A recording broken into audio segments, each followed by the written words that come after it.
Alan Watts a passé des décennies à étudier l'un des paradoxes les plus perturbateurs de l'existence humaine. Et quand il l'a finalement compris, il a saisi pourquoi tant de gens vivent prisonniers de cycles de souffrance sans fin. Le paradoxe est le suivant: l'univers vous donne exactement ce à quoi vous résistez le plus. Ce n'est pas une coïncidence, ce n'est pas de la malchance, c'est une loi cosmique, aussi précise que la gravité, et vous l'activez. En ce moment même, sans vous en rendre compte, réfléchissez un instant. Cette anxiété que vous tentez tant de contrôler, s'aggrave-t-elle ou s'améliore-t-elle? Cette personne que vous essayez d'éviter disparaît-elle de votre vie ou apparaît-elle davantage? Cette situation que vous luttez pour changer se dissout-elle ou s'intensifie-t-elle? Si vous êtes brutalement honnête, vous allez percevoir quelque chose d'effrayant. Plus vous résistez, plus cela persiste. Et Alan Watts a découvert exactement pourquoi. Dans les prochaines minutes, vous allez comprendre la mécanique occulte derrière cela. Vous allez voir pourquoi la culture occidentale vous a enseigné justement la technique qui vous emprisonne. Et vous allez découvrir le chemin zen qu'Alan Watts a révélé pour dissoudre cela, sans lutte, sans effort. Mais, je vous préviens, ce qui vient maintenant va contredire tout ce qu'on vous a enseigné sur le changement et le contrôle. Laissez-moi vous parler de Sophie. Elle était chef de projet dans une multinationale, 38 ans, une vie apparemment organisée. Mais il y avait quelque chose qui la tourmentait tous les jours, l'angoisse, cette oppression dans la poitrine, cette sensation qu'une chose terrible allait arriver. Et Sophie, comme toute personne rationnelle le ferait, a commencé à lutter contre cela. Elle a tout essayé: application de méditation guidée, technique de respiration, thérapie cognitivo-comportementale, TCC, livre de développement personnel, qui promettait d'éliminer l'angoisse en 10 étapes. Et savez-vous ce qui s'est passé? L'angoisse a empiré, pas amélioré, empiré. Maintenant, elle n'avait plus seulement l'angoisse originelle, elle avait de l'angoisse, d'avoir de l'angoisse. Elle avait peur, d'avoir peur. Elle était prise dans une boucle infinie de résistance. Et puis, un vendredi d'octobre, elle a assisté à une conférence d'Alan Watts. Il a dit quelque chose qui l'a glacée de l'intérieur.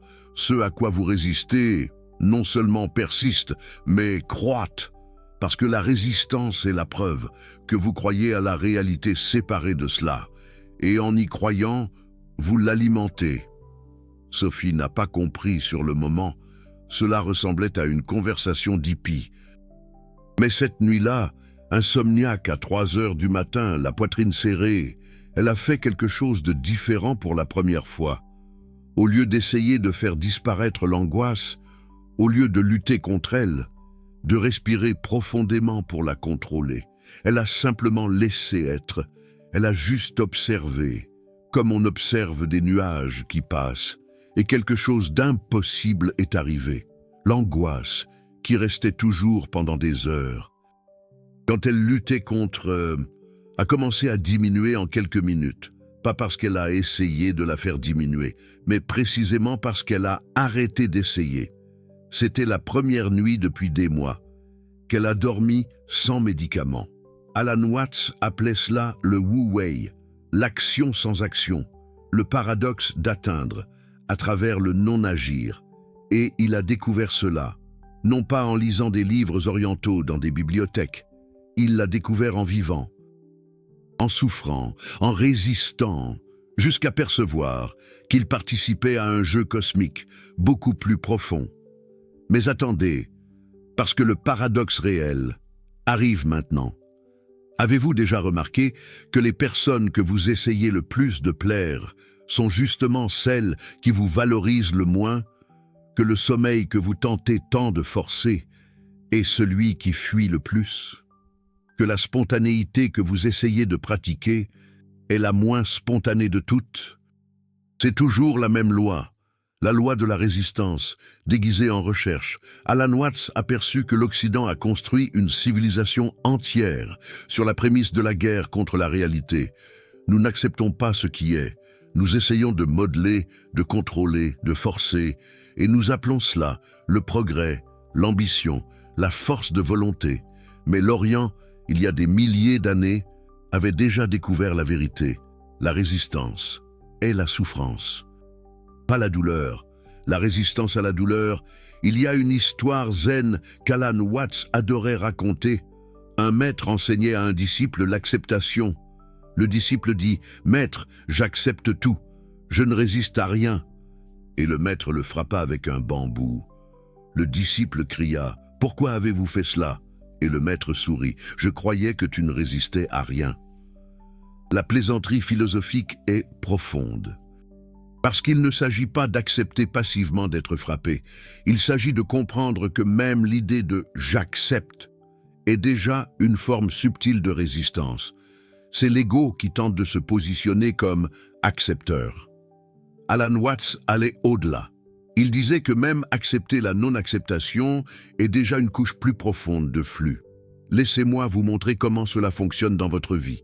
Maintenant même, pensez à quelque chose que vous détestez chez vous. Cela peut être votre corps, votre timidité, votre procrastination, n'importe quoi. Maintenant, percevez la quantité d'énergie que vous dépensez en essayant de changer cela. Combien de pensées par jour sur comment cela devrait être différent? Combien de stratégies, de plans, de promesses envers vous-même? Et maintenant, la question qu'Alan Watts poserait, cela est en train de changer ou est en train de se calcifier? Si vous êtes honnête, vous allez voir que plus vous essayez de changer ce à quoi vous résistez en vous-même, plus cela devient vous. Le gros qui résiste à la graisse devient obsédé par la nourriture. Le timide qui résiste à la timidité devient hyper conscient de chaque interaction sociale. L'angoissé qui résiste à l'angoisse crée des couches sur des couches de tension. Alan Watts a découvert quelque chose qui semble absurde. Le changement réel arrive seulement quand vous arrêtez d'essayer de changer. Pas parce que vous abandonnez, mais parce que vous dissolvez l'illusion qu'il y a un vous séparé du problème, luttant contre lui. Vous percevez que le lutteur et la lutte sont la même chose. Et quand cette perception arrive, quelque chose de magique se dissout. Sophie a mis des semaines pour comprendre cela complètement. Au début, elle pensait qu'elle était en train d'accepter l'angoisse. Comme une nouvelle technique pour la faire disparaître. C'était encore de la résistance déguisée. Mais un jour, dans les embouteillages, coincée depuis 1 heure sans bouger, quelque chose a cliqué. Elle a perçu. Il n'y avait pas l'angoisse ETL. Il y avait seulement l'expérience de sensations dans la poitrine, de pensées dans l'esprit et l'illusion grammaticale d'un moi séparé de tout cela, souffrant. Quand elle a vu cela, pour la première fois, sans essayer de faire quoi que ce soit avec cela, l'angoisse a commencé à se dissoudre, seule, comme de la glace, fondant au soleil, pas parce qu'elle a trouvé la technique juste, mais parce qu'elle a arrêté d'alimenter l'illusion de la séparation. Mais calmez-vous, parce que le paradoxe devient encore plus étrange. Alan Watts a perçu que l'univers ne vous donne pas ce que vous voulez, il vous donne ce que vous êtes, et la résistance est une forme très puissante. De déclarer à l'univers, cela ici est réel, cela ici a du pouvoir sur moi, cela ici existe comme problème. Et l'univers, qui est fondamentalement vous, expérimentant vous-même, répond « Ok, alors créons plus de cela. » C'est comme de l'eau, rencontrant une pierre dans la rivière. L'eau ne résiste pas à la pierre. Elle ne s'arrête pas et ne pense pas à comment la pierre ne devrait pas être là, à comment la pierre gêne son flux. L'eau simplement flue autour. Et avec le temps, non pas par la force, non pas par la résistance, mais par pure persistance fluide, L'eau sculpte la pierre, transforme la roche en sable. C'est ça, le pouvoir du non-agir. Wu Wei. Mais l'humain voit la pierre et s'arrête, résiste, se plaint, tente de pousser la pierre avec la force brute. Et dans cette résistance, il reste prisonnier. La pierre ne bouge pas. L'humain s'épuise. Et le paradoxe, c'est que s'il flottait simplement comme l'eau, la pierre finirait par se dissoudre, pas parce qu'il l'aurait détruite, mais parce qu'il aurait cessé de lui donner de la densité par la résistance. Alan Watts voyait ça partout. Il le voyait chez les gens qui résistaient au vieillissement et restaient pris dans l'angoisse des rides et des douleurs. Il le voyait chez les gens qui résistaient à la mort et perdaient leur vie à essayer de l'éviter. Il le voyait en lui-même.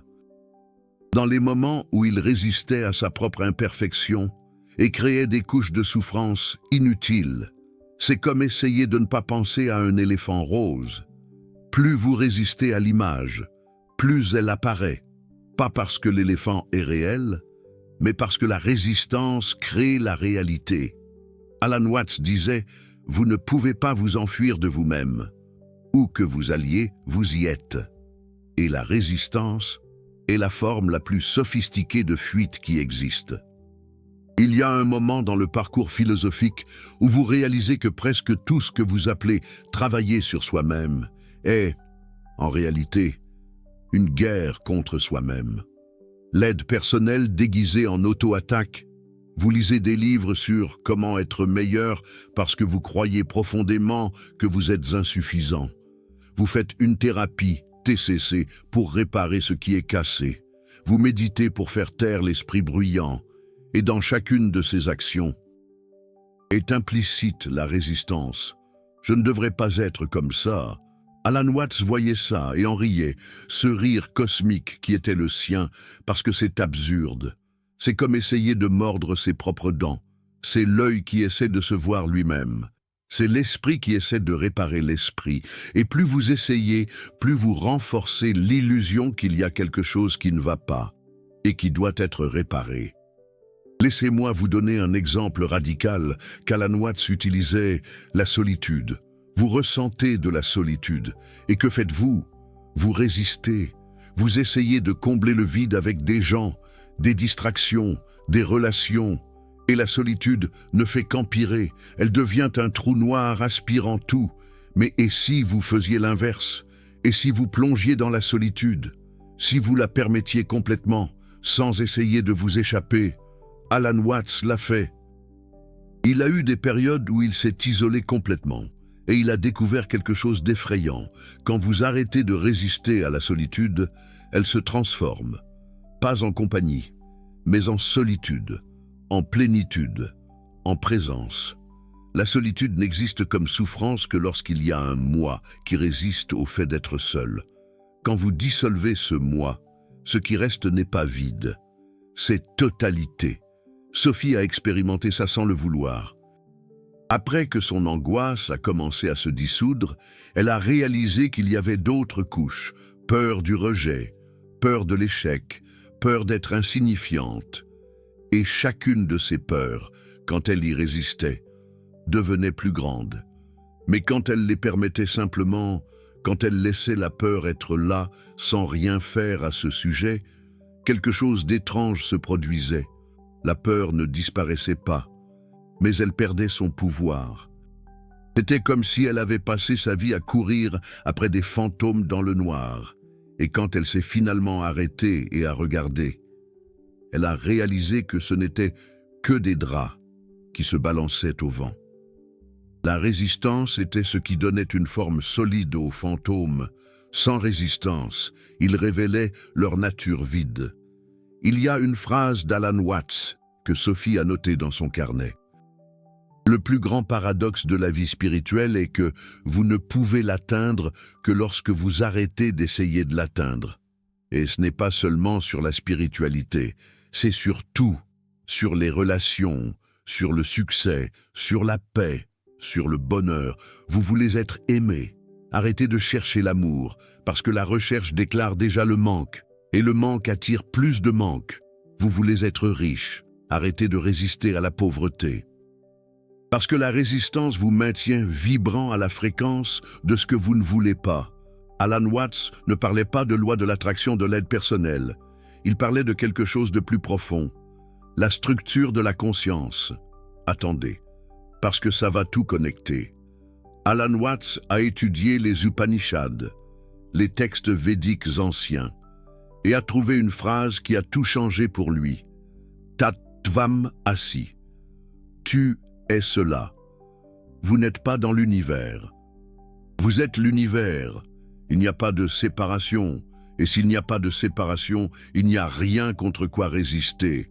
Toute résistance est l'univers résistant à lui-même. C'est une guerre civile cosmique. Et là, vous comprenez le paradoxe final. L'univers vous donne exactement ce à quoi vous résistez, parce que vous ne recevez rien de l'extérieur. Vous créez par la vibration de la résistance. Vous êtes l'univers sculptant l'expérience par l'attention. Et là où vous mettez l'attention à travers la résistance, l'énergie se forme. Sophie a eu son moment de dissolution complète un matin de dimanche. Elle prenait son café, seule, le soleil entrant par la fenêtre. Et de nulle part, elle a réalisé qu'il n'y avait personne prenant son café.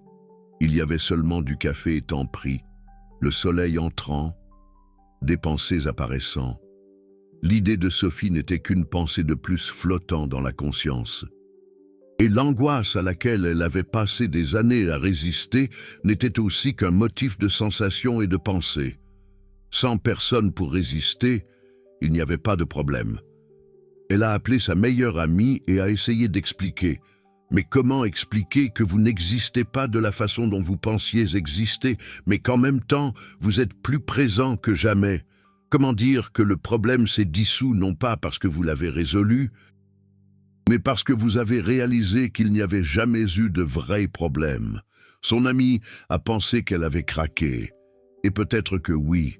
Alan Watts disait que l'éveil est une sorte de folie sacrée. C'est la sanité réelle dans un monde d'insanité collective. Mais c'est une folie qui libère, pas qui emprisonne. Je vais maintenant vous donner 3 exemples pratiques de comment cette loi fonctionne dans la vie réelle. Premier, les relations. Vous avez quelqu'un dans votre vie qui vous irrite profondément, et plus vous essayez d'éviter cette personne, ou de changer cette personne, ou de vous protéger de cette personne, plus elle apparaît, plus elle vous affecte, plus elle a de pouvoir sur vous. Pourquoi? C'est parce que la résistance est le cordon qui vous connecte. Alan Watts dirait « La personne n'a aucun pouvoir. Le pouvoir est dans votre résistance. Dissolvez la résistance. Et la personne peut continuer d'exister, mais ne vous affecte plus. Elle passe par votre conscience, comme un nuage passe dans le ciel. » Deuxième, l'argent. Vous voulez de l'argent, mais vous détestez la sensation de ne pas avoir d'argent. Vous résistez au compte bancaire bas. Et que se passe-t-il? Vous devenez obsédé par l'argent d'une manière qui éloigne l'argent. Vous vibrez la pénurie en essayant d'attirer l'abondance. Alan Watts ne disait pas « ne vous souciez pas de l'argent ». Il disait « ne résistez pas à ce qui est maintenant. Si vous êtes fauché maintenant, soyez fauché sans résister. » Et paradoxalement, quand vous arrêtez de résister, vous créez l'espace pour un vrai changement parce que vous sortez de la vibration du manque. Troisième, l'identité. Vous pensez que vous êtes quelqu'un, un nom, une histoire, une personnalité. Et vous résistez à tout ce qui menace cette identité. Les critiques, les échecs, les changements. Et plus vous résistez, plus vous renforcez la prison de cette identité.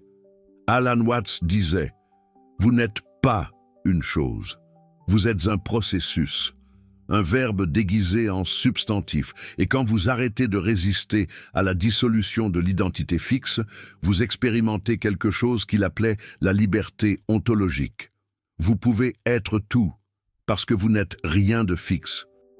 Mais si vous vous dites « Ok, alors je vais arrêter de résister comme technique pour obtenir ce que je veux », vous n'avez toujours pas compris, parce qu'ici se trouve le dernier niveau du paradoxe. Si vous arrêtez de résister Pour obtenir quelque chose, vous résistez, toujours, seulement d'une manière plus subtile. Vous résistez à la résistance. Vous essayez de manipuler l'univers en utilisant la non-résistance comme outil, et l'univers qui est vous. Voix claire dans votre jeu. Alan Watts était brutal à ce sujet. Il disait que la spiritualité occidentale moderne était pleine de gens essayant d'utiliser la non-résistance comme technique de manifestation, essayant d'utiliser l'acceptation pour contrôler les résultats. Et ce n'est que de l'ego spirituel, c'est de la résistance portant des vêtements de moine. La véritable non-résistance n'a pas d'objectif. Ce n'est pas un moyen pour une fin. C'est simplement réaliser que résister est insensé. C'est comme résister à la gravité.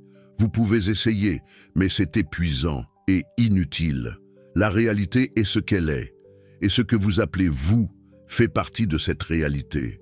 Pas quelque chose de séparé qui doit lutter contre elle. Sophie a mis des mois à intégrer ça complètement. Parce qu'à chaque fois qu'elle pensait avoir compris, l'ego créait une nouvelle couche de résistance déguisée en acceptation. Je suis en train d'accepter pour être en paix. C'est toujours de la résistance. Je suis en train de suivre le Tao. Si vous avez besoin de dire que vous êtes en train de suivre, vous ne suivez pas. Jusqu'à ce qu'un jour, elle ait simplement arrêté d'essayer de comprendre, arrêté d'essayer d'appliquer, arrêté d'essayer d'être la personne illuminée qui ne résiste pas. Et dans cet arrêt total, quelque chose s'est dissous. Il n'y a pas eu de lumière blanche. Pas d'extase mystique. Il y a eu seulement la perception silencieuse qu'il n'y a jamais eu personne résistant à quoi que ce soit. Il y a juste eu de la résistance qui se produisait. Et quand vous voyez ça clairement, l'identification avec la résistance tombe. Laissez-moi vous montrer comment Alan Watts expliquait ça en utilisant la nature. Regardez un arbre en hiver, il ne résiste pas au froid. Il ne reste pas là à trembler en pensant « je devrais avoir des feuilles ». C'est horrible. Comment je change ça? Il est simplement l'hiver. Les feuilles tombent, la sève descend. Et au printemps, sans effort, sans planification, les feuilles reviennent. Pas parce que l'arbre a manifesté, mais parce qu'il n'a jamais résisté au cycle.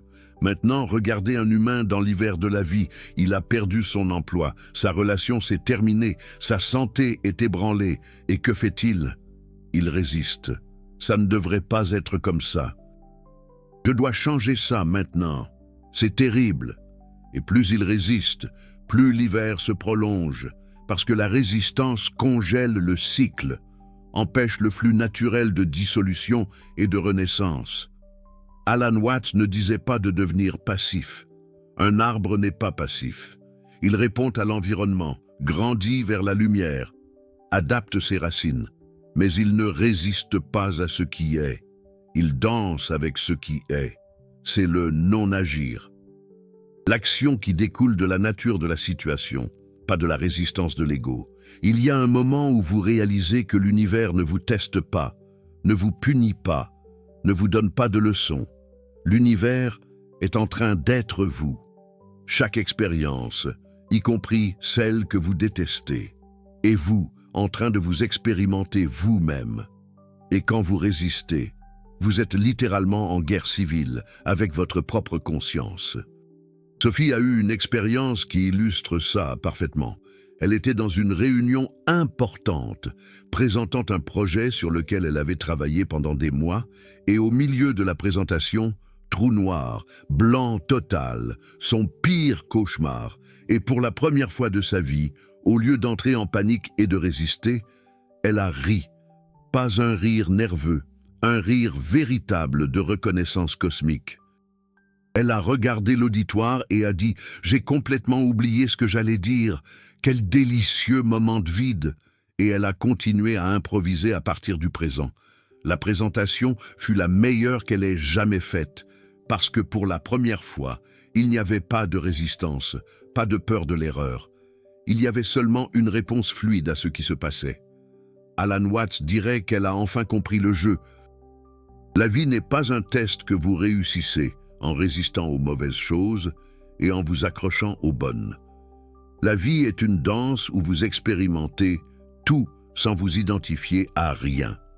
Et dans la non-identification, il n'y a pas de résistance. Il y a seulement le flux. Mais attendez, parce que maintenant vient la partie qui dissout tout ce que j'ai dit jusqu'ici. Et si je vous disais qu'il n'y a pas d'univers vous donnant quoi que ce soit, pas de loi de la résistance opérant de l'extérieur, il y a seulement la conscience créant l'expérience, moment après moment, et ce que vous appelez l'univers vous donnant ce à quoi vous résistez. C'est juste la conscience devenant consciente de ses propres schémas. Alan Watts est arrivé à ce point à la fin de sa vie. Il a réalisé que même dire « l'univers te donne ceci ou cela » crée toujours une dualité. Il suggère toujours qu'il y a un vous et un univers séparés. Mais la vérité la plus profonde, celle que les Védas pointent du doigt, c'est que vous êtes l'univers. Pas dans un sens poétique, dans un sens littéral. Il n'y a pas de résistance. Il y a seulement l'illusion d'un moi séparé qui semble résister. Et quand cette illusion est vue pour ce qu'elle est, une illusion, la question disparaît. Il n'y a plus de « pourquoi l'univers me donne ce à quoi je résiste ?» Parce qu'il n'y a pas d'univers donnant, ni de moi recevant, il y a juste ce qui est, en train de se produire, en train d'être. Sophie ne peut plus expliquer ce qu'elle comprend maintenant, parce que le langage exige la dualité, sujet et objet, mais son expérience est de non-dualité, d'absence de centre, de présence sans personne présente. Elle continue d'aller travailler, de payer ses factures, de vivre sa vie, mais sans le poids de la résistance, sans l'illusion qu'il y a quelqu'un portant la vie. Et ironiquement, depuis qu'elle a complètement arrêté de résister à quoi que ce soit, sa vie a changé radicalement. Pas parce qu'elle a manifesté, mais parce que sans résistance, il y a de l'espace pour le mouvement naturel. L'eau stagnante pourrit, l'eau sans résistance sculpte la pierre. Elle a été promue, pas parce qu'elle l'a cherchée, mais parce que sans anxiété, sans peur, sans résistance, elle exprimait naturellement sa compétence. Elle est entrée dans une relation, pas parce qu'elle cherchait, mais parce que sans la vibration de manque, elle a attiré quelqu'un vibrant pleinement. Elle s'est guérie de problèmes de santé anciens, pas parce qu'elle a lutté contre eux, mais parce que le corps, sans le stress de la résistance, a trouvé son équilibre naturel. Alan Watts appelait ça le pouvoir du non-pouvoir. Quand vous arrêtez d'essayer d'avoir du pouvoir sur la vie, vous découvrez le pouvoir d'être la vie. Il n'y a plus de division entre vous et ce qui se passe. Il y a seulement l'événement. Et dans cet état, il n'y a pas de souffrance. Il peut y avoir de la douleur, il peut y avoir des défis, mais il n'y a pas de résistance à la douleur. Et sans résistance, la douleur n'est qu'une sensation qui passe. Maintenant, je sais ce que vous vous dites peut-être.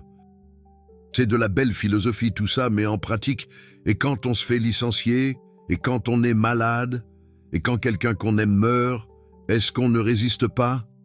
Alan Watts répondrait « Ressentez tout, pleurez, criez, sentez la douleur complètement, mais réalisez la différence entre ressentir la douleur et résister à la douleur, entre être triste et résister à la tristesse avec des pensées du genre « je ne devrais pas être triste ». La douleur pure passe comme un orage. La résistance à la douleur crée une souffrance chronique. Il avait une phrase qui résume cela. La vie n'est pas un problème à résoudre, mais une réalité à expérimenter. Quand vous traitez la vie comme un problème, vous résistez. Quand vous la traitez comme une expérience, vous fluidez. Et dans le flux, il n'y a pas de séparation entre vous et ce qui arrive. Il y a seulement le fleuve de la conscience prenant des formes infinies. Si vous êtes arrivé jusqu'ici, quelque chose en vous reconnaît cette vérité, pas intellectuellement, mais à un niveau plus profond, parce que vous avez déjà ressenti des moments de non-résistance, des moments où vous étiez tellement présent, tellement fluent, qu'il n'y avait pas de vous séparé de l'expérience, dans la musique, dans la danse, dans l'amour, dans le flux créatif. Dans ces moments, vous étiez Wu Wei, vous étiez le Tao en mouvement. L'invitation qu'Alan Watts vous fait, ce n'est pas d'ajouter une pratique de plus, une technique de plus, un effort de plus dans votre vie. C'est l'invitation à vous arrêter, à arrêter de résister, à arrêter d'essayer d'être différent de ce que vous êtes maintenant, à arrêter de lutter contre ce qui est, et dans cet arrêt, découvrir que vous n'avez jamais eu besoin de tout ça, que vous êtes déjà ce que vous cherchiez. Vous venez de dissoudre l'une des illusions les plus profondes de l'existence humaine. Dans les dernières minutes, vous avez vu comment la résistance crée la chose même que vous essayez d'éviter, comment l'Occident a construit de la souffrance sur une guerre impossible contre la réalité, comment Alan Watts, à travers le zen et le Tao, a révélé le chemin du retour au flux. Cette sagesse a été oubliée pendant des siècles, ridiculisée comme passivité, enterrée sous des couches de culture de l'effort. Mais peu de chaînes plongent dans cette philosophie profonde parce qu'elle dissout la structure même de l'ego. Et l'ego n'aime pas être dissous. Chaque vidéo comme celle-ci exige des années d'études zen, d'intégration vécue, de dissolution des propres couches de résistance. Le Super Thanks là en bas n'est pas seulement un soutien financier, c'est vous qui dites « cette dissolution est réelle pour moi ». Quand vous cliquez sur ce cœur doré, vous validez cette recherche. Vous choisissez le paradoxe au lieu du confort. Vous n'êtes pas seulement un spectateur, vous êtes un chercheur de vérité. Faites partie de ceux qui dissolvent les illusions de l'ego séparé. Alors voici la pratique Wu Wei que vous pouvez commencer maintenant. Ce n'est pas une technique, c'est une non-technique. Choisissez une chose à laquelle vous résistez maintenant. Ça peut être une situation, une personne, une émotion, une sensation dans le corps, n'importe quoi. Et pendant une journée entière, expérimentez la non-résistance. N'essayez pas de changer, n'essayez pas d'améliorer, n'essayez pas d'accepter. Observez seulement, comme quelqu'un qui observe un nuage passer, sans jugement, sans objectif, et remarquez ce qui se passe, pas au niveau du résultat, mais au niveau de l'expérience. Remarquez comment l'énergie que vous dépensiez à résister devient disponible. Remarquez comment ce à quoi vous résistiez perd de sa densité. Pas parce que vous avez fait quelque chose, mais parce que vous avez arrêté de l'alimenter avec une attention résistante. Vous allez remarquer quelque chose d'étrange. Les choses auxquelles vous résistiez commencent à bouger. Pas toujours de la façon dont vous l'imaginiez, mais elles bougent, parce que la résistance est stagnation. La non-résistance est flux, et dans le flux, tout se transforme naturellement. Alan Watts disait que vous êtes une vague dans l'océan qui fait semblant d'être séparée, inquiète d'être une meilleure vague, de durer plus longtemps, d'être plus haute. Et toute cette inquiétude est une résistance à la nature d'être une vague. Mais quand vous réalisez que vous êtes l'océan, que vous avez toujours été l'océan, que chaque vague n'est que l'océan qui s'exprime, la résistance tombe. Vous êtes toujours une vague, mais vous savez que vous êtes aussi une profondeur éternelle. Et dans ce savoir, il n'y a pas de peur, parce que qu'est-ce qui peut être perdu? La forme de la vague va se dissoudre, mais l'océan demeure. Et vous avez toujours été l'océan. Vous avez juste oublié. Et toute résistance dans votre vie n'est que l'oubli qui essaie de se souvenir à travers la lutte. Mais la mémoire ne vient pas de la lutte. Elle vient du lâcher-prise. De la permission d'être. Alors lâche. Arrête de résister, non pas comme une technique, mais comme une reconnaissance. Et réalise que tu as toujours été libre. Que ce à quoi tu résistais n'avait aucun pouvoir. Que le pouvoir était toujours dans la résistance. Et sans résistance, tu es ce qu'Alan Watts a toujours su que tu es, l'univers entier s'expérimentant lui-même à travers cette forme temporaire, dans ce moment impossible, dans ce jeu cosmique de cache-cache. Équipe résistance ou équipe flux? L'équipe résistance passe sa vie à lutter contre la réalité et à intensifier ce qu'elle veut éviter. L'équipe flux a appris l'art Wu Wei de se dissoudre à travers la non-lutte. Lequel êtes-vous? Et à quelle situation vous résistez le plus maintenant et qui, paradoxalement, ne fait que croître à cause de cela? Commentez ici. Parce que quand vous nommez la résistance, quelque chose en elle commence déjà à se dissoudre.